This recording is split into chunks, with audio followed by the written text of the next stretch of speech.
네, 자연의 서재입니다. 오늘 모신 분은 뭐 저보다 젊어 보였어요. 근데. 아, 예, 좋습니다. 예. 저보다 젊지 않으세요? 아, 그러세요? 예, 제가 이력서 여기 예. 가지고 있거든요. 뭐, 예. 물론 저는 뭐 연 교수님 잘 압니다만 56년 3월 3일입니다. 근데 74학번이세요. 예, 그렇습니다. 예. 그 제가 75거든요. 예. 근데 뭐 이렇게 거의 뭐 젊어, 같으네요. 근데 이렇게 젊어 보였어요. 아, 그건 잘 모르겠습니다. 예. 아니, 저는 연 교수님 뵐 때마다 예, 예, 그 가수 조관우 생각나요. 예. 나가수에서 날렸던. 조관우 노래 잘 하세요? 아, 노래는 잘 못합니다. 근데 그전에는 오히려 안성기 씨 닮았다는 얘기를 들었는데. 그래서 국민배우 예, 안성기. 예, 조관우 씨가 나가수에 나오면서부터 더 유명해져서 이제 갑자기 안성기보다 바뀐 것 훨씬 잘생겼어요. 같아요. 아, 그건 감사합니다. 오늘 어떤 책 안성기 씨가 들으면 나와 있어요? 실망하겠네요. 안성기보다 훨씬 낫습니다. 이현 교수님 이제 커리어를 잠깐 소개드렸습니다. 원래 법대 졸업하셨어요. 예, 맞습니다. 예. 근데 왜 경제학으로 도셨어요? 아, 그거 얘기하기 시작하면 아주 상당히 길어지는데요. 시대적 간단하게. 그 상황이, 제가 군대를 제대하고, 네. 1979년에 제대를 했는데요. 이제 본격적으로 공부를 하자, 법학 공부를 하자라고 시작을 했는데, 큰 사태가 났습니다. 제가 군대 다니고도 뭐 학교 맨날 휴교하고 휴강하고 그래서 군대를 가서 갔다 와서 하자고 그랬는데, 갔다 오고 보니까 11.6 사태 나고, 12.12 사태 나고, 학교 네. 휴교하고 그러면서 돈 내고. 내가 이 법학은 계속할 수 있는 그 여건이 아닌가 보다. 그래서 제가 이제 선회를 했습니다. 그래서 바로 그냥 졸업하고 미국으로 가버리셨어요. 예, 그렇습니다. 실제로 제 졸업장에 보면 네. 1980년 10월 달에 졸업한 걸로 되어 있습니다. 10월 졸업은 원래 없죠. 근데 10월 달에 어떻게 10월 달에 10월 달에 학교를 문을 열어갖고요. 휴교가 이제 끝나고. 아, 그렇습니까? 끝나자마자 배운 것도 없이 그냥 졸업을 했습니다. 그러시네요. 그럼 군대를 76년에 가셨습니다. 77년이요. 예, 7년, 8년, 9년. 예, 그렇습니다.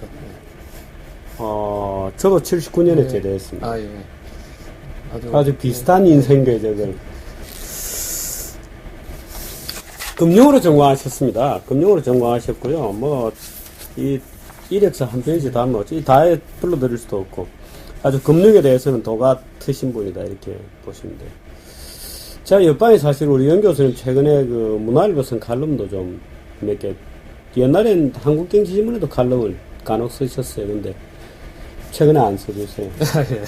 왜 안 써주시는 좀 모르겠습니다. 다음 좀 자주 써주시죠. 예, 알겠습니다. 예. 문화일보에 요즘 아주 쓰는데 아주 글이 좋고 그렇습니다. 오늘 어떤 책으로 하시겠어요? 예, 오늘 제가 소개해드릴 책은 폴트라인이라는 제목을 갖고 있는데요. 예. 뭐 일반 사람들이 들으면 이게 뭐 도대체 무슨 말인가 싶을 텐데, 이 표지에 적혀 있듯이 세계 경제를 위협하는 요인이 무엇인가. 그래서 예. 세계 경제를 위협하는 요인들을 폴트라인이라고 정의를 하고, 그리고서 이제 그러한 그 요인들을 우선 지적을 한 후에 앞으로 이제 잘 되려면 그 요인들을 어떻게 우리가 제거해야 되는가. 뭐 주로 그런 내용을 담고 있습니다. 폴트라인이 원래 예. 지질학 이런 데서 쓰는 말인가요? 예, 맞습니다. 예. 말하자면 단층지대. 예.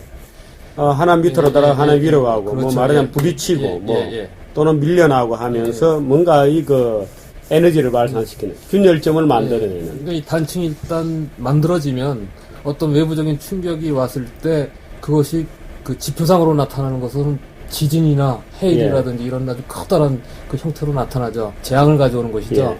그래서 그 저자도 경제학적으로 얘기를 할 때 이런 폴트라인이 경제에서 발생을 하면 별 문제가 없는 것 같이 보이다가도 어떤 계기가 되면은 그것이 커다란 재앙을 가져올 수 있다. 그래서 우리가 폴트라인을 경계해야 되고 그것을 이해하는 게 필요하다.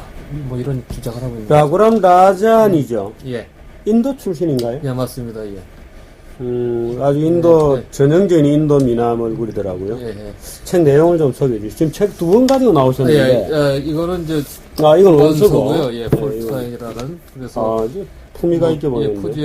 표지에도 아마 지진파 그러네요. 이렇게 예, 지진파네요. 그려놓고 있고요. 예. 예, 요것은 이제 국내에서 그 번역돼서 나온 번역서입니다. 2010년에 나온 책인데 한 2년 정도 지났죠. 그래서 뭐 요렇게 돼요. 어느 정도 시간이 흐르긴 했지만 그러니까 리만 예. 사태 나고 바로 나온 겁니까? 그렇죠. 리만스탄하고 그 사태가 왜 발생했는가 하는 것을 이제 분석하면서 자연스럽게 한 1900년대 중반 이후 세계 경제가 어떻게 흘러왔는가, 그리고 지금은 이러한 사태가 왜 났는가. 근데 이제 문제는 제가 이 책을 들고 나온 것은 그 사태가 완전히 종결된 것이 아니라 아직도 현재 진행형이라는 겁니다. 예. 그래서 이 책을 뭐 2년 전에 나온 책을 그냥 읽고 덮는 것이 아니라 예. 계속 반복해서 읽으면서 앞으로 우리가 나가야 할 방향, 세계 경제는 어디로 가야 되는가, 뭐 이런 것을 한번 되짚어보는 것이죠. 제가 지금 딱 펼치니까 The Fault Line, The Case of Japan 이렇게 예. 되어 있습니다. 예. 우선 내용을 좀 요약을 좀 예. 해주시죠. 예.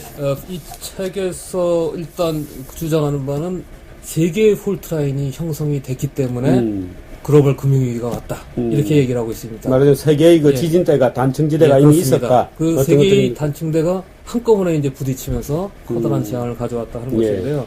첫 번째로 꼽는 것은 정체적 꼽습니다. 이게 경제적인 것이라기보다는 경제를 압도하는 정치적인 압력 때문에 이 폴트라인이 형성이 됐다. 이렇게 정치다. 하는 것이고요. 그렇습니다. 네. 예. 특히 그 정치가 문제가 됐던 것은 그 소득 불균형이 심화되자 미국에서 이 문제를 이제 해결을 하지 않으면은 정치적으로 아주 어려운 상황에 처하니까 예. 특히 미국의 이제 양당 제도하에서 뭐 우리나라하고 막 비슷한 예. 형상이라고도 할 수 있는데요. 이거를 단기적으로 해결하는 책을 찾다 보니까는 그 소위 말해서 금리를 인하해서 가난한 사람들이 쉽게 돈을 쓸 수 있도록 이렇게 만들었다는 거죠. 그래서 이제 그러한 것이 첫 번째 그 폴트라인이고요. 예. 두 번째는 그렇게 저금리로 돈을 빌려줄 수 있는 재원, 그리고 미국을 위협하는 요인 중에 하나로 이제 무역 불균형을 들었습니다. 예. 특히 우리나라와 같은 수출 지향적인 예. 이런 국가들로 인하여서 무역 불균형이 생기고 그러한 것들이 또 하나 이제 단층대를 형성했다고 이렇게 주장을 하고 있죠. 예.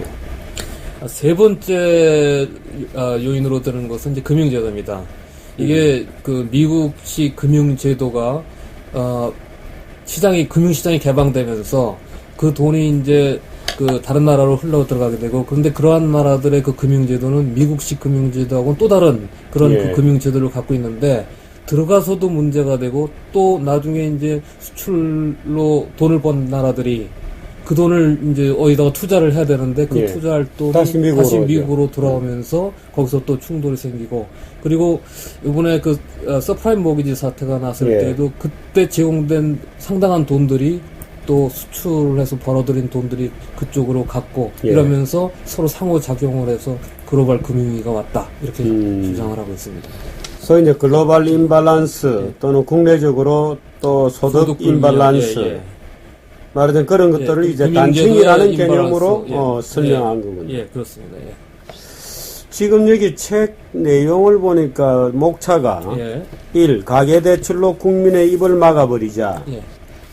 이게 아까 이제 그 그 얘기죠. 부분이 겁니다. 저금리, 예, 뭐 예. 금리나. 그래서 그 스타팅 포인트는 아마 거기서부터 잡는 것 같습니다. 왜 글로벌 금융위기가 왔느냐 하는 것은 이런 여건들이 다 되어 있는 상황에서 미국 정부가 그 소득 불균형 문제를 아주 심각하게 받아들였고 그것을 해결하기 위해서 한 여러 가지 방법들이 있는데, 그 미국의 그 여러 가지 사회 여건상 예를 들면은 실업자에 대한 그 대책이라든지 이런 것이 이제 잘 안 돼 있는 거죠. 사회 안정망이 잘 구축이 되어 있지 않은 미국에서 결국 해결법을 찾은 것이 쉽게 저금리로서 돈을 해주면 쉽게 쓸 수 있도록 하면은 일단 불만은 재울 수 있지 않겠느냐. 서프라임도 마찬가지죠. 예, 그렇습니다. 그 중에 하나가 많은 돈이 그 집 사는 서프라임 데죠. 모기지 예. 집 사는 데 가는데, 그 요인도 아마 그건 것 같아요. 미국 국민들의 꿈이 무엇이냐 하면 자기 집을 소유하는 것. 이것이 미국 국민의 꿈이니까 이 소원을 들어주면은 당분간은 문제가 해결되지 않겠느냐 하고 정치권이 쉽게 생각했다는 것이죠.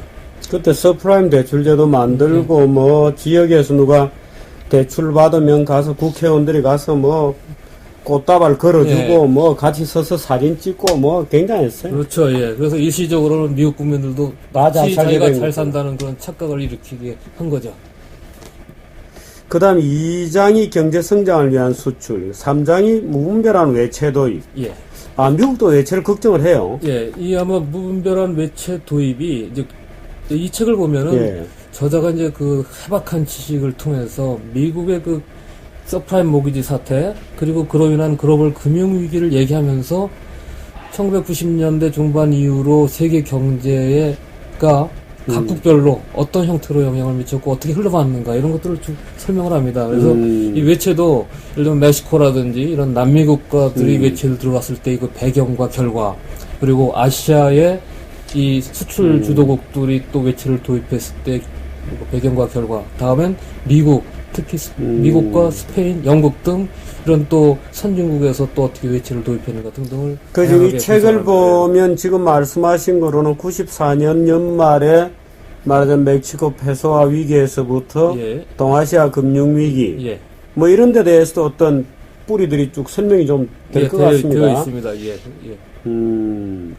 취약한 안전망 이건 대개 뭐 이 사회 안전망을 얘기하는 거죠. 그렇습니다. 예. 특히 미국의 이제 실업률이 상당 수준으로 올라갔는데 그 실업자에 대한 대책이 마련되어 있었지 않고요. 그리고 왜 마련되어 있지 않는가? 이 책이 좀 잘 됐다는 부분은 어떤 현상만 이렇게 보여준 것이 아니라 그러한 현상들이 왜 발생했는가를 다양한 그 자료를 통해 갖고 설명을 하고 있다는 것 그런 점들이 상당히 잘된 점들입니다. 그 다음에 하나의 버블에서 또 다른 버블로 하나의 버블에서 다른 버블로 어떻게 연결이 된 겁니까? 하나의 버블은 뭐고 다른 버블은 뭐죠? 예를 들어서 그 금리를 낮춰주면 그것이 이제 돈을 얻기가 쉬우니까 그걸 통해 갖고서 자산을 구입하고 자산 버블이 생기고 그러면 자산 버블이 또 생기고요. 예를 들면 일본에 이제 아까 그 잠깐 그 들춘 쪽에 나온 것이 바로 일본에서의 또 하나의 그 폴트 라인이 바로 이제 그런 점들인데요.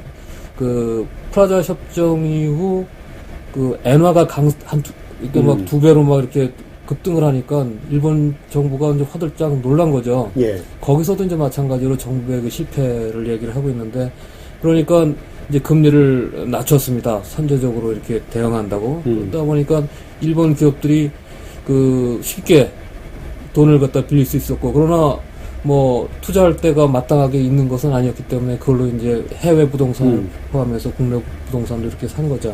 그래서 이제 부동산을 구입하다 보니까 버블이 생겼고 그러다가 일시적으로 이제 금리가 세계 경제가 좀 나아지는 것 같아서 금리 높이니까 버블이 이제 붕괴됐는데요. 그러면서 그것이 이제 다른 나라의 버블로 이제 확산되는 그런 내용들을 담고 있습니다. 예를 들어 일본의 그 기업들이 국내에서 이제 더 이상 투자할 데가 없게 되고 실은 환율이 이제 상당히 내려서 엔화가 이제 올라가다 보니까 좀 고평가돼. 예, 임금도 올라가고 그러면서 이 그렇다고 해서 그러면 서비스업이나 내수로 돌려야 되는데 일본 같은 경우에는 내수 시장을 뒷받침할 만한 준비나 경쟁력을 갖추고 있지 않다고 이제 얘기를 하고 있죠. 그러다 보니까 결국 잘하던 것은 제조업이고 제조업을 해외로 이전시키고 그러면서 그 과정에서 이제 또 하나의 또 버블을 만들었다 이렇게 얘기를 하고 있습니다. 예, 뭐 그런 게 나오네요 보니까 Investing too much and 98년 East Asian Crisis. 예, 그 부분은 이제 그 동아시아 금융위기에 관한 내용인데요. 예. 동아시아 금융위기는 이제 멕시코하고 달리 너무 투자를 많이 해갖고서 이제 발생한 문제입니다. 그리고 투자를 하려면 이제 돈이 많이 필요한데 그 필요한 돈들을 해외에서 들여왔는데 문제는 금융 시스템이 다르기 때문에 해외에서는 이 아시아에 있는 기업들한테 돈을 빌려줄 때 뭔가를 갖다가 그 안전장치를 자기 스스로 하는 거죠. 그래서 장기보다는 단기로 빌려주고 또 정부가 보증을 쓰게 한다든지 기타 이러한 것들을 하게 됐는데 그러한 돈들이 복지보다는 주로 이제 기업들이 투자로 갔습니다만 그 투자로 간 것들이 수익을 충분히 내지 못할 때 그리고 단기로 빌려줬기 때문에 단기로 빨리 갚아야 되는데 수익을 못 내면은 갚을 수가 없게 되는 거죠. 그런 그 현상들을 갖다 설명을 하겠습니다. 아마 이 세 단계가 있는데요. 수출 의존한 나라가 실은 독일하고 이제 일본이 대표적으로 수출에 의존했는데 독일이나 일본은 어느 정도 기술력을 갖추고 있었기 때문에 외채를 도입을 해갖고 그걸로 수출을 해서 이제 외채를 갚으면서 나갔습니다만 그 이후에 후발주자들 저희 그 나라를 우리나라를 포함해서 대만이라든지 이런 그 나라들은 기술은 실제로는 그 이미 선진국들이 다 개발한 게 있었기 때문에 기술 개발에 힘쓰기보다는 예. 그걸 갖고서 그 내부 조직을 키웠다는 거죠. 그래서 그 어떤 경제 구조를 통해 갖고서 쉽게 수출을 해 갖고서 벌 수 있는 구조로. 그러나 기술력은 아직 모자라기 때문에 여전히 수출을 하면 할수록 기계를 도입해야 된다든지 뭐 이러면서 적자는 늘어나죠. 적자는 늘어난 거죠. 그러니까 그 부분을 외채로 채우게 되고 그 많은 그 개발도상 국가들 거기서 예. 이제 어려움을 겪게 된 것이죠. 지금 보면 이제 소득 불균형이라는 것하고 과도한 신용이 연결되어 있다. 그 연결된 거는 정치인가요? 예, 그렇습니다. 예. 그 소득 불균형 문제를 정치권이 저금리 정책을 통해서 부채로 해결하려고 했던 것이죠. 소득 불균형이 사실은 이제 미국도 불균형해지고 있고 일본도 불균형해지고 있고 한국도 그렇고 뭐 한국이 그렇게 뭐 극단적인 경우는 아닌 것 같지만 예.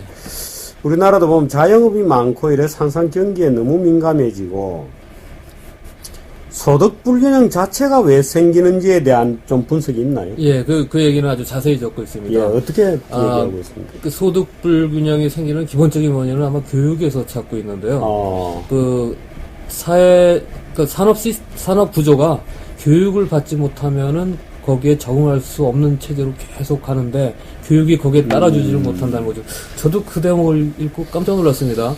제가 유학 갈 때만 하더라도 뭐 지금도 마찬가지지만 미국에 그렇게 훌륭한 대학들을 갖고 있고 상당히 뭐 많은 그 훌륭한 학자들이 다 미국에 몰려 있고 그리고 제가 유학 갈 때만 해도 미국이 대학 진학률이 제일 높다 이렇게 제가 알고 있었는데 이 저자가 얘기하는 것은 미국이 교육이 지금은 뭐 10몇 위권으로 벗어날 정도로 대학 진학률을 얘기하고 있지는 않습니다. 졸업률 갖고 얘기하더라고요. 졸업률. 예, 그 부분도 제가 다시 한번 생각하게 한 계기가 되는데 저희가 대학 입학 진학률은 상당히 높잖아요.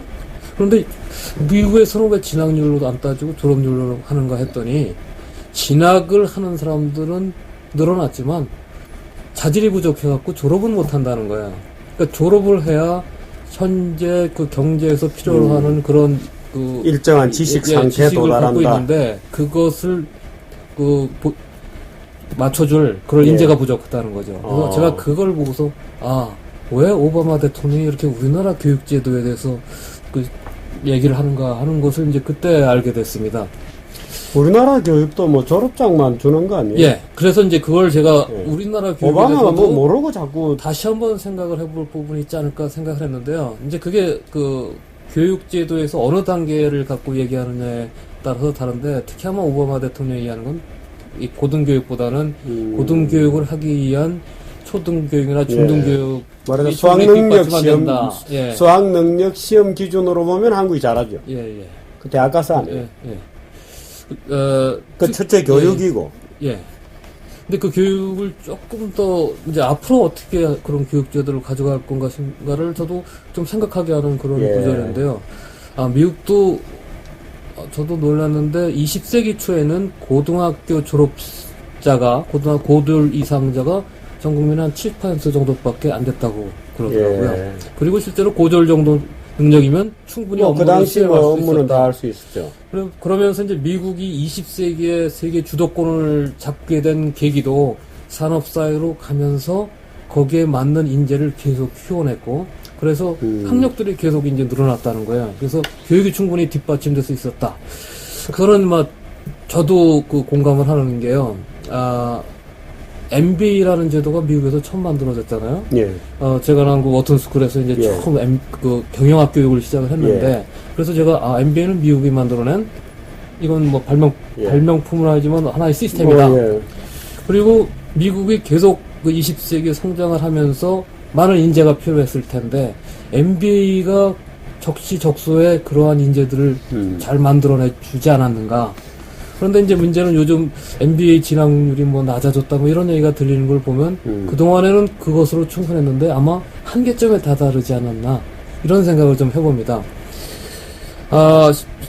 실제로 이제 이 책에서 한 예로 든 게 비서예요, 비서. 비서들이 옛날에 하던 일들은 상당히 많았죠. 자기 이제 상관을 위해서 일정도 잡아주고, 뭐 타이프도 쳐주고, 전화도 걸고, 뭐 등등 이런 업무를 했는데, 이게 이제 컴퓨터가 들어오고, 이 기술이 발달되면서 요즘은 이제 CEO들이 앉아갖고 이메일로 직접 일정을 잡고 답변도 하고, 그리고 뭐 발표할 자료가 있으면은 저녁 때 퇴근하면서 이메일로 인도에 있는 아웃소싱 회사에다가 내용을 보내면, 인도는 그때 이제 낮이 되니까, 그렇죠. 거기서 이제 만들어갖고 아침에 출근하면은 그대로 그냥 파워포인트 형태로 딱 보내주면 그걸로 발표하고, 더 이상 비서할 일이 없어진 거죠. 그래서 수없이 많은 그런 비서들이 할 일이 없어지니까 그 자리를 떠나야 돼요. 그러면 이제 그걸 해결할 수 있는 방법은 더 나은 전문 지식을 습득을 해서 다른 자리로 가야 되는데, 그런 것들이 이제 원활히 이루어지지 않으면서 소득 격차에 대한 여러 가지 자료들을 제시를 하는데, 결국 10% 문제는 그겁니다. 우리나라에서도 아마 그런 현상이 일어나지만 엄청나게 많은 돈을 받는 10%의 사람과 그 전에 20%, 30%에 해당됐던 사람들은 그런대로 그래도 만족하고 잘 살았는데, 이 사람들이 다 뒤로 밀려나면서 엄청나게 많은 저소득층이 생겼다는 거죠. 그래서 이 문제를 해결을 해야 되는데, 바로 정부는 그 문제를 해결하기 위해서 일단은 가난한 것 같이 못 느끼도록 이렇게 만들었다는 겁니다. 말하자면 금융이라고 하는 또는 거품이라고 하는 마취제를 준 겁니다. 그렇죠. 그래서 이미 폴트라인이 형성이 되고 그 문제를 발생시킬 수 있는 것을. 근데 사실 그런 중간 정도의 숙련도 또는 중간 정도의 아주 높은 지식이 아니고, 적당히 이제 교양 수준에서 할 수 있는 그런 잡이 없어졌다. 예, 그렇죠.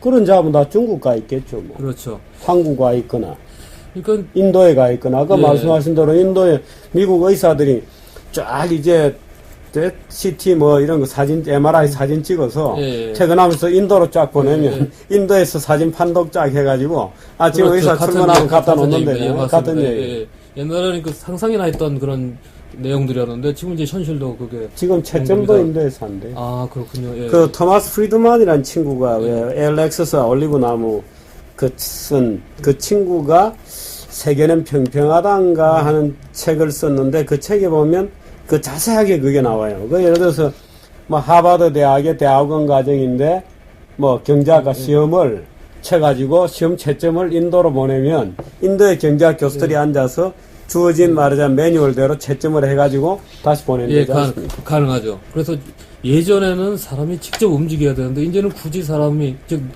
노동의 이동이 없더라도 그러한 모든 것들이 가능해진 것이죠.